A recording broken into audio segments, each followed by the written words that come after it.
Hi everyone, this is me once more, your startup coach or your business mentor. This is Faustina Anyanwo. Ladies, let's talk business once again.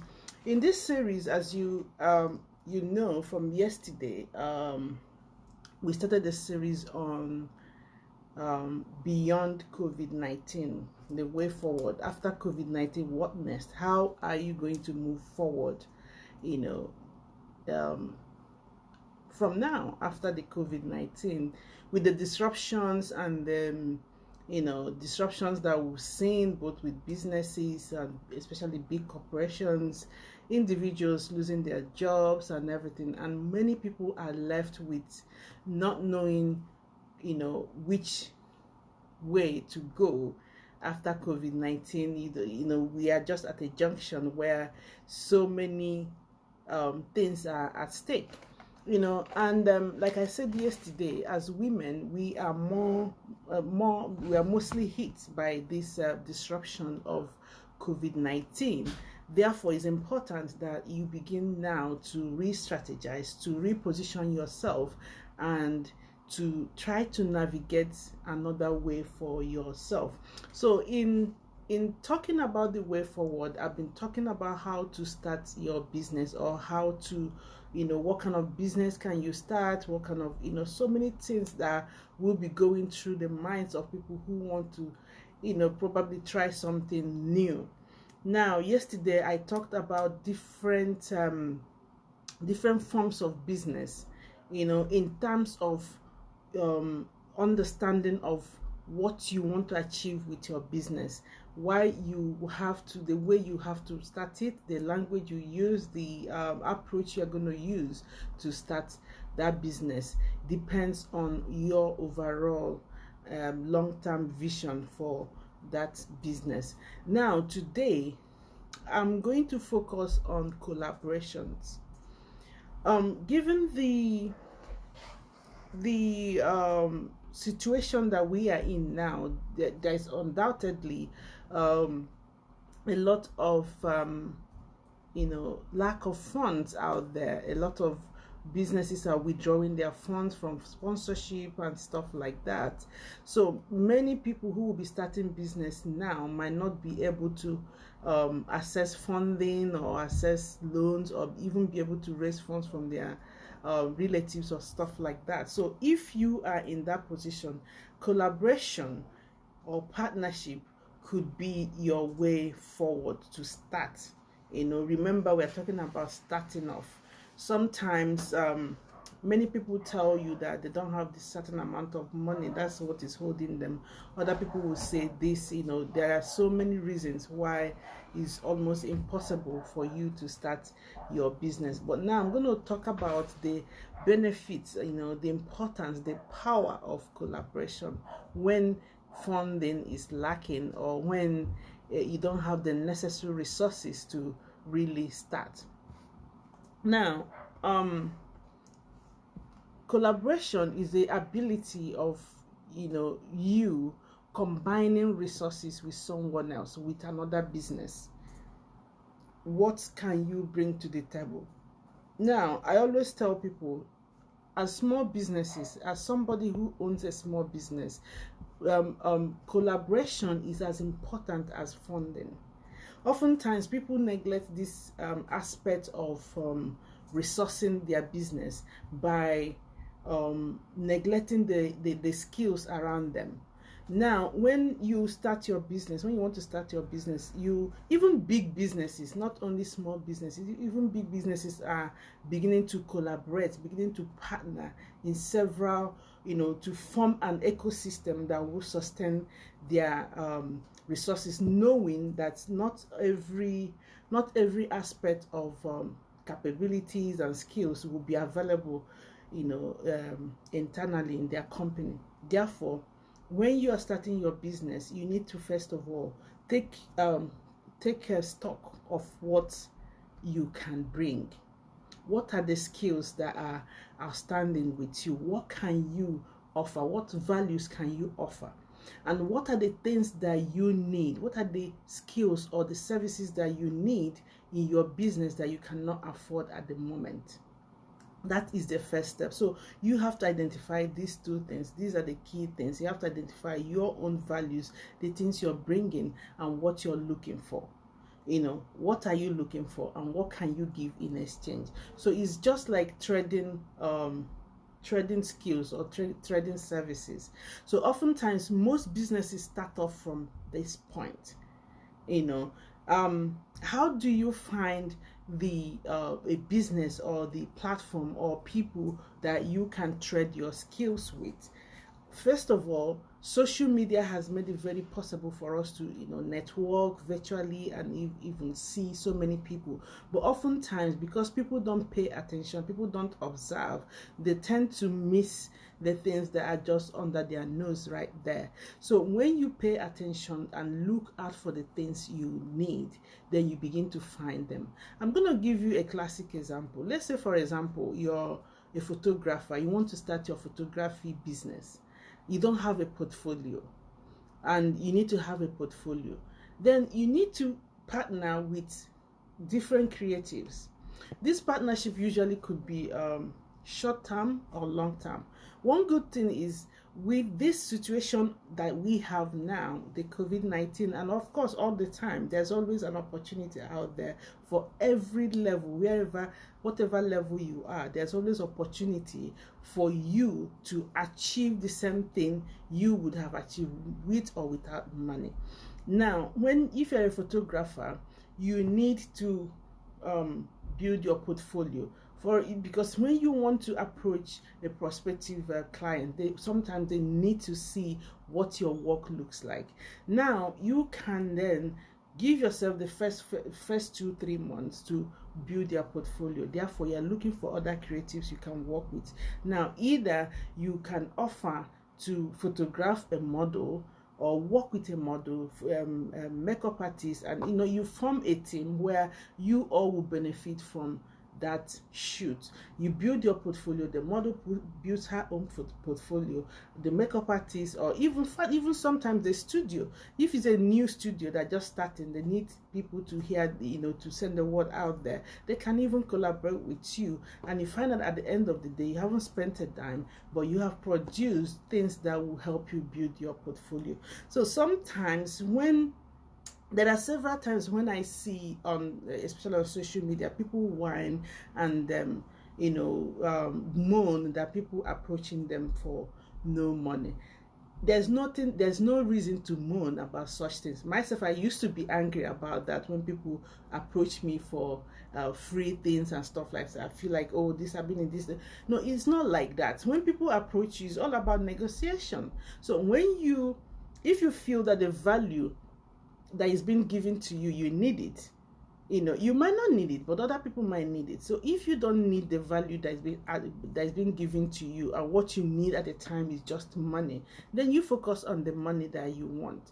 But if you want that, for example, visibility, exposure, or any other value that you need to get you started or to push you to the point where you want to be, and it's not only for startups, it's also for it could be at a stage in your business, but you want to get to the next stage, and you need a support. You need a platform that will push you to that point. Then you can do that as well. Even like for authors, for speakers, for let's say publishers and stuff like that. Sometimes as a publisher, when we started as publishers, sometimes you could accept some materials to publish them, or even cut down a lot of prices and services, or you can offer to say, okay, you will do this, you will do that for them, just for you to start off.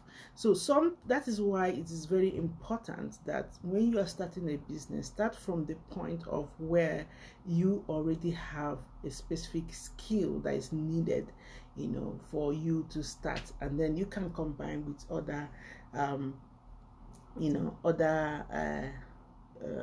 people in the same business. Now, there are several ways to establish a partnership.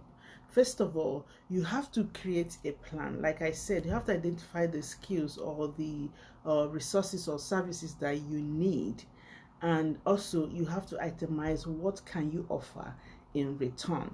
Now, when you have made this plan, then you have to approach, the key decision maker in the business of the business you're looking to work with.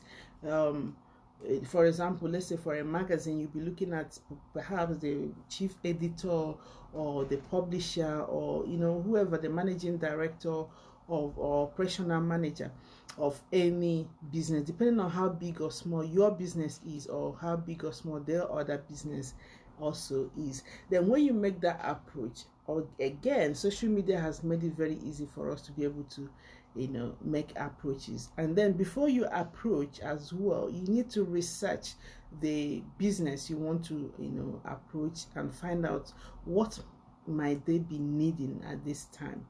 When you find out what they need, then you can, from making that first contact, you begin to build relationship. When you build this relationship could be something like, you can have the first, when you send out the first email or make the first call, you can establish or schedule a meeting, which could be a Zoom or video or Skype, or whatever way that you want to take it forward, and you discuss. And then this is where it becomes more interesting. One, like I said earlier, the value you are bringing. So it's based on that value you're bringing that you are going to, hook in your proposal or your contribution to the partnership or the collaboration. Now, but when you don't know your own value and you don't know what you're looking for, that is where the problem starts. And also, when you haven't researched the people you're going to, what they are looking for at the specific time, that's when you begin to shake or have some troubles getting to build this relationship. So, and in building this relationship, you have to be honest, you have to be open, you have to be also you have to be vulnerable as well. You have to be able to open up, to discuss and listen to what the other person needs and what you need, for you people to be able to reach an agreeable position. Now, when you're building this relationship, this is time when you have to also present your idea.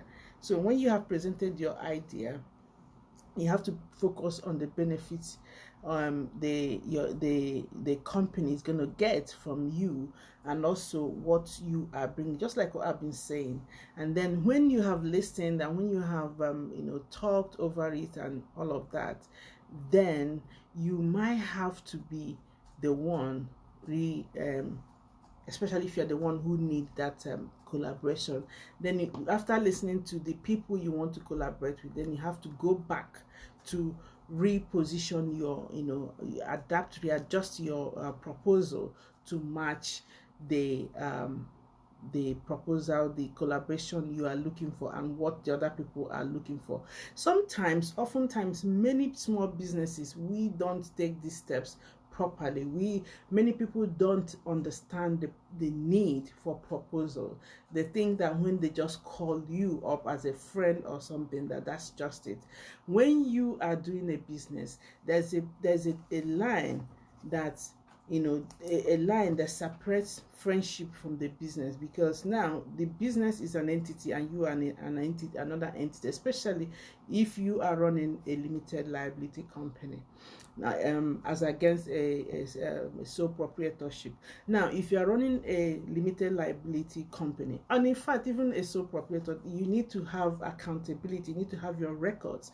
Therefore, it's important to document everything and follow a professional stages and steps to actualizing what you want. So oftentimes when people make the first contact or make the first call or something, and you request them to put their idea properly as a proposal, many people run, go just flat. They don't know what to do.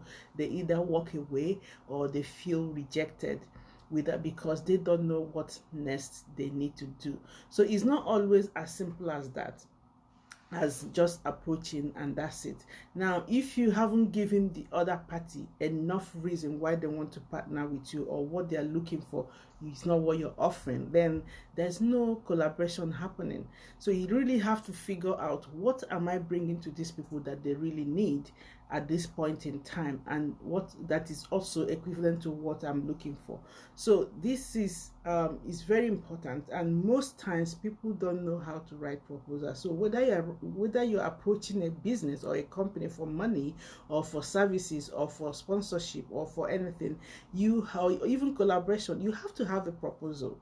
Is always important. This is a legal document. Let me put it that way. It's always a legal document, and this is what precedes, and evidence that precedes your agreement that with the person. And oftentimes people tend to go verbal with almost every aspect of their business. For me, and which I tell my mentees all the time, yes, it's good to start up your negotiation or your discussion or your idea on a text message, or chat on the social media, Facebook or Twitter inbox and all that. But then once you have established that initial contact, then it's always better to carry on that discussion further via email. I say email because one is essential, because one, when you write an email, you actually will have to think through what you're writing. You actually see it as something important, and it gives you time to be able to attach any required documents for you to be able to continue, and it is more legal, or more what do I call it, more more legal and more professional when you send email and attaching the necessary documents that you need, and you sound more serious and believable.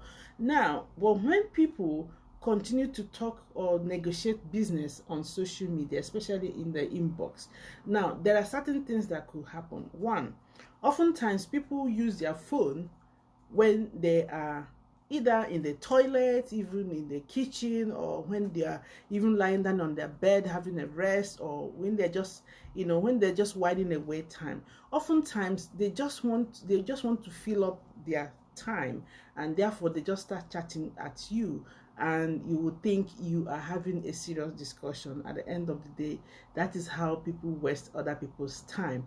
But when you have made the first contact, and then you request that the other party sends the email, that is from that point you will know how serious this person is, and this will help you eliminate, use your elimination method to know who are time wasters, and people who are not serious, or people who just have a flight of idea and they occupy your time. So it's important that you do things properly.